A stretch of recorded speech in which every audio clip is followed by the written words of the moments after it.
Bonjour, exercice 4 du sujet centre étranger, juin 2024.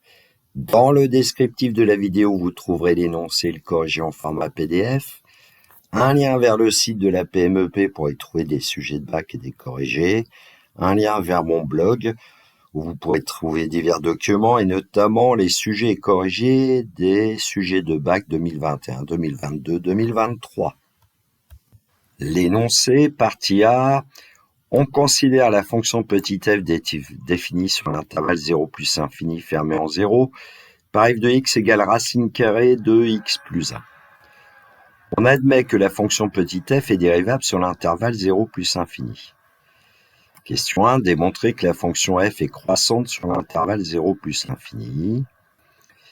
Question 2. Démontrer que pour tout nombre réel x appartenant à l'intervalle 0 plus infini, f de x moins x est égal à moins x carré plus x plus 1 divisé par racine carrée de x plus 1 plus x. Question 3. En déduire que sur l'intervalle 0 plus infini, l'équation f de x égale x admet pour une unique solution petit l égale 1 plus racine carrée de 5 sur 2. C'est le nombre d'or. Partie B. On considère la suite un définie par u0 égale 5 et pour tout entier naturel n, un plus 1 égale f de un, où f est la fonction étudiée dans la partie A. On admet que la suite de termes général un est bien définie pour tout entier naturel n. Question 1. Démontrer par récurrence que pour tout entier naturel n, on a 1 inférieur égal à un plus 1 inférieur égal à un. Question 2. En déduire que la suite un converge. Question 3, démontrer que la suite un converge vers petit l égale 1 plus racine de 5 divisé par 2. Question 4, on considère le script Python ci-dessous. Alors, ligne 1, from math import étoile, c'est pour importer une bibliothèque mathématique parce que on va utiliser notamment des fonctions comme la racine carrée, SQRT, la valeur absolue ABS. Ligne 2, def seuil de n. Ligne 3, U prend la valeur 5. Ligne 4, I prend la valeur 0. Ligne 5, L prend la valeur 1 plus racine carrée de 5 divisé par 2. Ligne 6, tant que la valeur absolue de U moins L est supérieure ou égale à 10 puissance moins N. Ligne 7, U prend la valeur racine carrée de U plus 1. Ligne 8, I prend la valeur I plus 1. Ligne 9, renvoyer la valeur de I. On rappelle que la commande ABS de x renvoie la valeur absolue de x. Petit a, donner la valeur renvoyée par seuil de 2. Petit b, la valeur renvoyée par seuil de 4 et 9. Interpréter cette valeur dans le contexte de l'exercice. Correction, partie A, question 1. Démontrer que la fonction petit f est croissante sur l'intervalle 0 plus infini. Alors, on sait que pour tout réel x de l'intervalle 0 plus infini, f de x, c'est la racine carrée de x plus 1. Alors, j'ai préféré dériver ici. On pourrait faire autrement. Donc, un rappel, la racine carrée de u, sa dérivée, c'est u' sur 2 racines de u. On pose ici u de x égale x plus 1, donc u' de x égale 1. Et donc, on va obtenir pour tout réel x de l'intervalle 0 plus infini, f' de x égale 1 divisé par 2 racine carrée de x plus 1. Alors, comme 2 est positif strictement, racine carrée de x plus 1 aussi, on va obtenir que f' de x est strictement supérieur à 0. F' est strictement positif sur 0 plus infini, donc f est même strictement croissante sur 0 plus l'infini, et donc elle est croissante sur 0 plus infini. Question 2, démontrer que pour tout nombre réel x appartenant à l'intervalle 0 plus infini, f de x moins x est égal à moins x carré plus x plus 1 divisé par racine carrée de x plus 1 plus x. Allons-y, pour tout réel x de l'intervalle 0 plus infini, f de x moins x c'est racine carrée de x plus 1 moins x.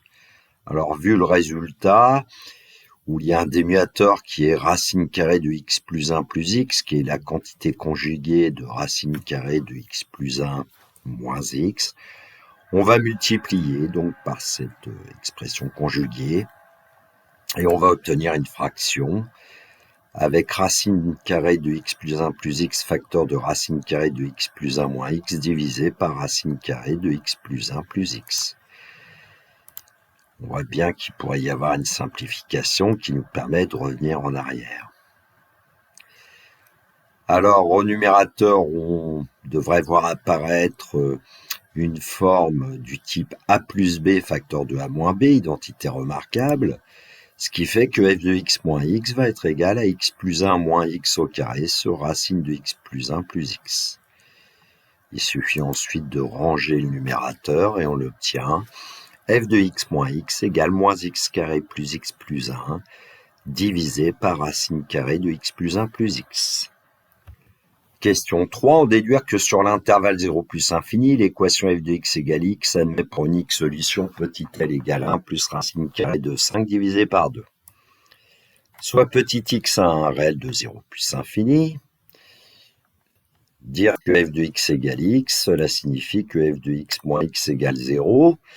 Et d'après ce qu'on a obtenu dans la question précédente, ça veut dire que le numérateur moins x carré plus x plus 1 égale 0. Et en multiplié par moins 1, j'ai obtenu donc x carré moins x moins 1 égale 0. On va résoudre l'équation du second degré, sans oublier que x est un réel positif ici. On pose a égale 1, b égale moins 1, c égale moins 1. Le discriminant delta est égal à b carré moins 4ac, c'est-à-dire moins 1 au carré moins 4 fois 1 moins fois moins 1. On obtient plus 4 égale 5. Delta est strictement positif puisqu'il est égal à 5. Donc le trinôme x carré moins x moins 1 possède deux racines réelles distinctes, x1 et x2. x1 égale moins b moins racine de delta sur 2a va nous donner 1 moins racine carrée de 5 sur 2. x2 moins b plus racine carrée de delta sur 2a va nous donner 1 plus racine carrée de 5 sur 2. Alors en fait, x1 est strictement négatif, et puis x2 est positif. Et donc il n'y a qu'une seule solution dans l'intervalle 0 plus l'infini, c'est bien L égale 1 plus racine carrée de 5 sur 2. Partie B, question 1, démontrer par récurrence que pour tout entier naturel n, on a 1 inférieur égal à un plus 1 inférieur égal à un. Étape 1, initialisation, on va vérifier que la propriété est vraie au rang n égale 0, c'est-à-dire on va vérifier que 1 inférieur égal à u1 inférieur égal à u0. Alors on sait que u0 est égal à 5, donc u1 qui est égal à f de u0, c'est f de 5. On obtient racine carrée de 5 plus 1, c'est-à-dire racine carrée de 6. Et il s'avère que racine carrée de 6 est compris entre 1 et 5, donc on a bien 1 inférieur égal à u1 inférieur égal à u0. Étape de hérédité, supposons que 1 inférieur égal à un plus 1 inférieur égal à un pour un certain entier n supérieur égal à 0. Montrons alors que 1 inférieur égal à un plus 1 inférieur égal à... Excusez-moi. Montrons alors que 1 inférieur égal à un plus 2 inférieur égal à un plus 1. Alors la clé dans ce genre de raisonnement, c'est d'exprimer un plus 1 en fonction de un. On sait que c'est f de un plus 1 égale f de un. Donc on va utiliser l'hypothèse de récurrence et faire agir la fonction f, qui est croissante sur 0 plus infini. 1 inférieur égal à un plus 1 inférieur égal à un par hypothèse de récurrence, et f est croissante sur 0 plus infini. Donc, en faisant agir la fonction f, on conserve le sens des inégalités, puisque f est croissante sur 0 plus infini. F de 1 inférieur égal à f de un plus 1 inférieur égal à f de un. Alors, f de 1, c'est racine de 1 plus 1, c'est racine de 2, qui va être inférieur égal à un plus 2, qui va être inférieur égal à un plus 1. Puisque f de un, c'est un plus 1, f de un plus 1, c'est un plus 2. Alors, comme on sait que la racine carrée de 2 est supérieure ou égale à 1, on va pouvoir dire que 1 inférieur égal à un plus 2 inférieur égal à un plus 1, c'est ce qu'on voulait. L'étape 3, la conclusion, l'a montré par récurrence que pour tout entier naturel n, 1 inférieur ou égal à un plus 1 inférieur ou égal à un. Question 2, en déduire que la suite un converge, avec ce qu'on vient de démontrer, on peut dire que un plus 1 est inférieur ou égal à un pour tout entier naturel n, donc la suite un est décroissante. Avec ce qu'on vient de démontrer la question précédente, on peut affirmer que un est supérieur ou égal à 1 pour tout entier naturel n, donc la suite un est minorée par 1. La suite un est décroissante et minorée, donc la suite un converge. Alors parfois on dit d'après le théorème de convergence monotone. Question 3, démontrer que la suite un converge vers petit l égale 1 plus racine carrée de 5 sur 2. Alors, qu'est-ce qu'on sait sur la suite un? C'est une suite telle que un plus 1 égale f de un pour tout entier naturel n. Alors, on va chercher la limite du premier membre, un plus 1, on va chercher la limite du second membre, et puis évidemment, ces deux limites vont être égales. Alors, je vais appeler grand L la limite de la suite un, on ne sait pas encore que c'est petit l, et donc on sait qu'à ce moment-là, la limite de la suite un plus 1, c'est aussi grand L. Donc pour le premier membre de l'égalité ici, c'est fini. Deuxième membre, on va chercher la limite de f de un. Alors pour cela, on commence par remarquer que pour tout entier naturel n, comme 1 est inférieur ou égal à un, on peut dire que grand L est supérieur ou égal à 1. Comme f est dérivable sur 0 plus infini, f est forcément continu sur 0 plus infini, donc f est continu en grand L. Alors la limite de un, c'est grand L quand n tend vers plus infini, et la limite de f de x quand petit x tend vers grand L, c'est f de L, puisque f est continu en L. Donc par composé, la limite quand n tend vers plus infini de f de un est égale à f de grand L. Alors on pourrait invoquer un théorème de cours, propriété du cours, mais je préfère ici le redémontrer parce que ça ne demande pas grand-chose et puis au moins c'est clair.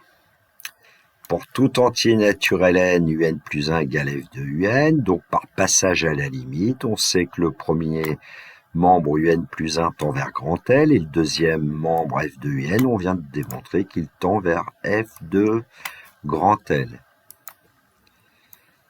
Donc grand L, c'est un point fixe pour la fonction f. Grand L est une solution de l'équation f de x égale x, et il n'y en a qu'une seule, et on sait que c'est 1 plus racine carrée de 5 sur 2. Et donc, on a bien démontré que la suite un converge vers petit l égale 1 plus racine carrée de 5 sur 2. Question 4a, donner la valeur envoyée par seuil de 2.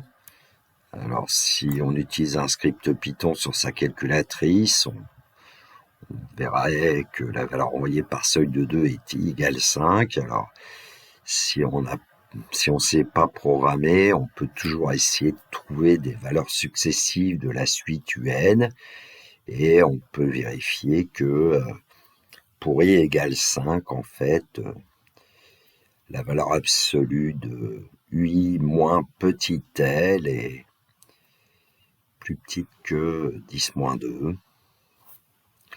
4b, la valeur envoyée par seuil de 4 et 9, interpréter cette valeur dans le contexte de l'exercice. D'après le script Python, 9, ça sera la valeur minimale de l'entier naturel i, telle que valeur absolue de i moins l est strictement inférieure à 10 puissance moins 4. Alors une remarque, c'est que u9 moins l en valeur absolue plus petite que 10 moins 4, on peut dire que u9 est une valeur approchée de l à 10 puissance moins 4 près. Le script Python qui était donné dans l'énoncé, from math import, étoile, def seuil de n, u prend la valeur 5, i prend la valeur 0, petit l prend la valeur 1 plus racine carrée de 5 sur 2. Alors, tant que la valeur absolue de u moins l est plus grande ou égale à 10 puissance moins n, On calcule le terme suivant de la suite un, u égale racine carrée de u plus 1. Il prend la valeur i plus 1 et puis envoyer i. Donc avec print seuil de 2, en exécutant, on va obtenir cette fameuse valeur 5.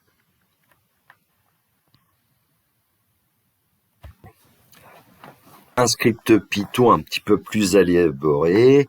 Alors je vais pas le détailler, il ressemble à celui qu'il y avait tout à l'heure, mais en plus j'ai mis des instructions graphiques pour faire apparaître, on va le voir, 2 nuages de points, une suite de segments. Je vous laisse le découvrir, les points vont arriver.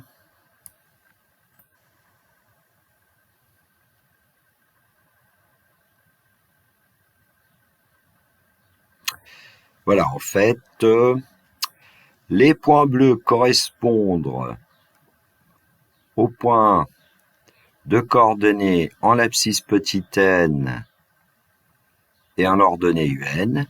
Et les points rouges, en fait, ont pour abscisse petit n et pour ordonnée, L, petit l, 1 plus racine carrée de 5 sur 2.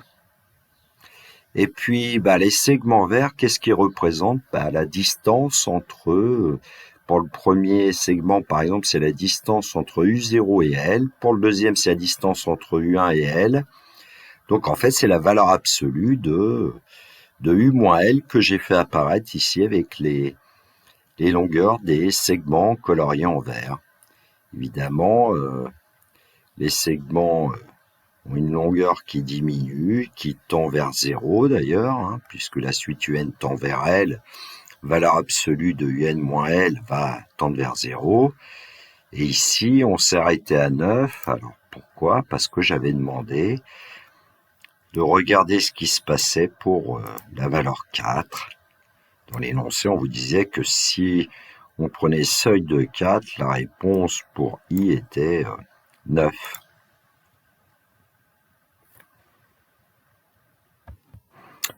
Alors j'ai ajouté dans le script Python une distance, la valeur absolue de u moins L évidemment, et puis renvoyer la valeur de i, renvoyer la valeur de u, et en fait c'est ui, la valeur de L, la limite là, et puis la fameuse distance qui est entre u et L. Et pour seuil de 4, on va avoir évidemment le graphique avec les nuages de points et les segments qui vont apparaître de manière dynamique. Et quand on regarde dans la console Python, qu'est-ce qu'on obtient? Alors, on va obtenir, évidemment, i égale 9, une valeur approchée de u9, une valeur approchée de petit l, qui semble quand même assez proches l'un de l'autre, puisque les 4 premiers chiffres après la virgule sont les mêmes. Ensuite, pour u9, il y a un 9, mais pour petit l, il y a un 3. Et la différence des deux, c'est 6,23 environ, 10 puissance moins 5, qui est bien plus petit que 10 puissance moins 4. Voilà.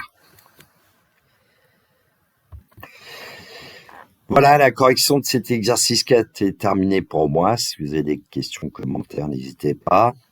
Il me reste à vous souhaiter une belle journée. Prenez bien soin de vous. Que la force soit avec les élèves de terminale qui passent leurs épreuves de bac. Et puis, il me reste à vous dire le classique. Au revoir.